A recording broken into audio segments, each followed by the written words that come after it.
بالراحة على الباب. ايه قفلة الست اللي قافشة على جوزها دي؟ بتتريقي على حركة الستات؟ غريبة اوي. علشان بنت يعني؟ لا عادي، الحق أحق أن يتبع. معلش حضرتك رايح فين عشان اللوكيشن مش واضح عندي اوي. عزبة الجراوي. يعني ايه جراوي؟ جمع جرو اللي هو الكلب الصغير. هو طبعا اوردر زي ده في وقت متأخر زي ده مفيش ولا كابتن كان عايز يقبله، وحضرتك كنت واقف في الشارع محتاس زي الجار، مش كده؟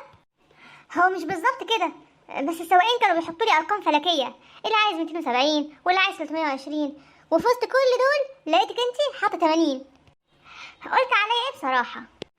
قلت انسانه محترمه وعندك ضمير. لا فكك من اللغه دي. قلت ايه بجد؟ مش هزعل والله. بصراحه قلت عبيطه. هو ايه تاني؟ قلت اهي دي بقى اخرة خروج الستات من المطبخ، لازم ينطحوا الرجاله في كل حاجه وفي الاخر بياخدوا على قفاهم. والله يخرب قاسم امين. عارفه جبت الحوار من الاول. ايه ده؟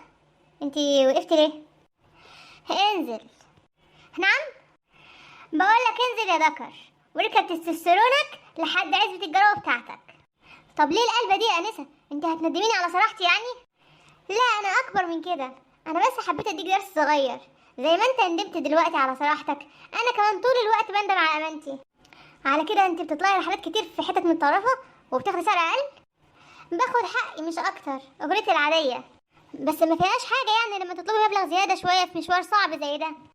ما هي دي المشكلة، المساومات يا صديقي. السواقين اللي حطوا لك ارقام كبيرة دول لو راحوا نفس المشوار الصبح كانوا طلعوا بنص الاجرة. ده صحيح، لكن دلوقتي عشان الوقت متأخر وانت مش لاقي مواصلات بيساوموك.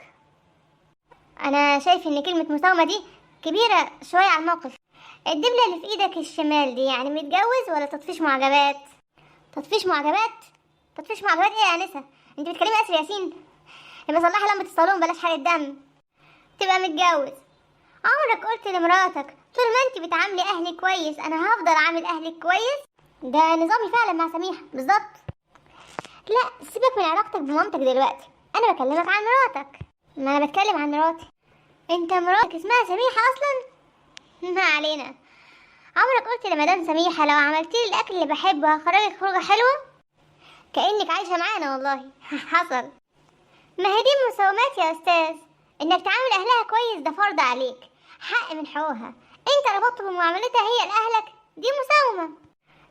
لا مش مساومة، دي مجرد لما اكون بتكلم تسمعني للاخر بدل ما ارجع دماغك في التابلو. حاضر انا اسف. انك تخرجها وتفسحها ده حقها، انت لو مربي كلبة مش هتحبسها في البيت. انت بقى ربطت حق من حقوقها بمصلحة عايز تاخدها منها. مساومة ولا مش مساومة؟ ها رد عليا. مش هتخبط راسي في التابلو؟ لا بصراحة انا شايف ان تعرف ان وليد كان بيعمل معايا كده. وليد مين؟ انت مال امك؟ الله يرحمك يما. انا هبطل سجاير لما انت تخسي. انا كده تخينة؟ انت شايفني تخينة؟ لا انت كيرفي. لا انا تخينة، بس ايه يعني صعب قوي اخد دور في حياتي وانا بالوزن ده؟ مويزة خدت ادوار كتيرة جدا وهي اتقل مني. ارزاق يا نسا. حاجة تقدم لك لما تبطلي عصبية. انا عصبية يا استاذ؟ انت لا تعرفني ولا تعرفه، انا عصبية؟ بالعكس انا شايف انك خلصنا. انت هتفتح لي مكلمة شد بلاستر. حاضر. ثم ليه اصلا يربط دي بدي؟ مش هو لو بيحبني كان يتقدم لي وخطبني وكنت هتغير بعد الجواز والله. عندك حق. انت بتاخدني على قد عقلي يعني؟ بتريحني يعني؟ شايفني مجنونة؟ لا والله خالص. ما تقول كلمة حق يا اخي، هتخسر ايه؟ بصراحة وليد معذور بقى. انت تعرف اسمه منين؟ ها؟ انت صاحبه؟ لا والله العظيم اعرفه. انت اللي لسه قايله اسمه. امال بتدافع عنه قوي كده ليه؟ يا ستي ولا بدافع ولا بهاجم، ينعل ابو امك لامه. بس تعرف انا فاهمه هو عمل كده ليه. انا اللي اتساهلت معاه. بعتيله نص. هو وريته نقطة ضعفي، فهمت ان حياتي مش تمشي من غيره. ما انت غلطانة برضه، حد يعمل كده؟ علشان كده كان بيساومني، كان بيبتزني عاطفيا. بس لا يا وليد مش انا. طلعي رضوى الشربيني من قولونك العصبي. انا هوريك ان حياتك انت اللي هتقف بعدي.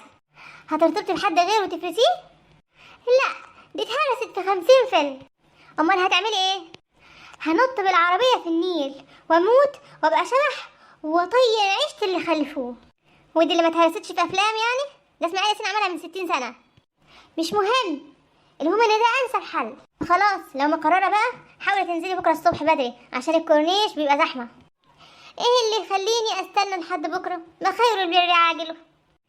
بر ايه؟ انت رايح تكفلي طفل يتيم؟ اربط حزامك بقى. ليه؟ داخلين على كمين؟ لا، عشان ما يبقاش عندك فرصة في النجاة من الغرق لما ننط في الترعة اللي جاية دي. انت هتنطي بيا؟ طب وانا مالي؟ هو سيبك تعيش ليه؟ مش حساها. طب بقولك ايه، ما تيجي عليه اسهل او اعمله العمل. هقولك انا ممكن اجيب لك دجال كويس جدا. لا انا حابه الحوار ده اكتر. يلا جاهز؟ الوداع يا وليد. يا لهوي يما. بقولك ايه، انا غيرت رايي، مش هموت نفسي عشان كلب زيه. ارفعي لي رجلك على التابلوه ابوسها. يلا انزل روح لمراتك وعيالك. اللي حصل ده قرصة ودن ليك عشان ما ترزعش باب عربية حد بالشكل ده تاني. انت عارف قطع غيارها بكام دي؟